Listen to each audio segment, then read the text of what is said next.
మళ్ళీ ఇప్పుడు కూటమి ప్రభుత్వం రేషన్ వాహనాలను తొలగిస్తుంది. ఇందులో దాదాపు 9,000 మందికి పైగా యువకులు ఉపాధి కోల్పోతున్నారు. వైసీపీ అధికారంలో ఉన్నప్పుడే ఈ వ్యవస్థను కూడా తీసుకొచ్చింది. ప్రజలందరూ రేషన్ షాపుల దగ్గరికి వెళ్ళి రేషన్ సరుకులు తెచ్చుకోవాల్సిన అవసరం లేకుండా డైరెక్ట్గా రేషన్ వాహనాల ద్వారా ఎండియూలను ఏర్పాటు చేసి వారు ప్రజల ఇంటి దగ్గరకే వచ్చి రేషన్ సరుకులు అందిస్తున్నారు.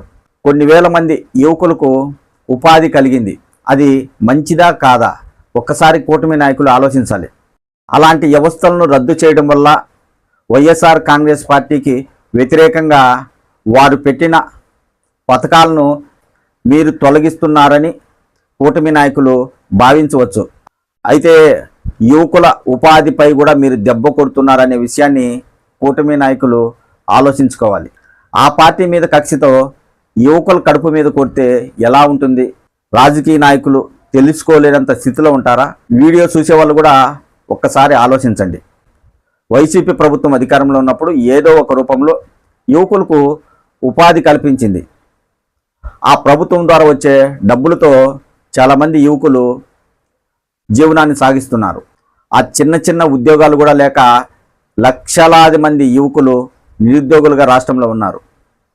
అలాంటి సమయంలో వారికి వైసీపీ ప్రభుత్వం చిన్న చిన్న ఉద్యోగాలు కల్పిస్తే వాటిని కూడా కూటమి ప్రభుత్వం అధికారంలోకి వచ్చిన తర్వాత ఆ వ్యవస్థలను తీసేస్తే మరి యువకులు ఉపాధి కోల్పోయినట్టు కాదా?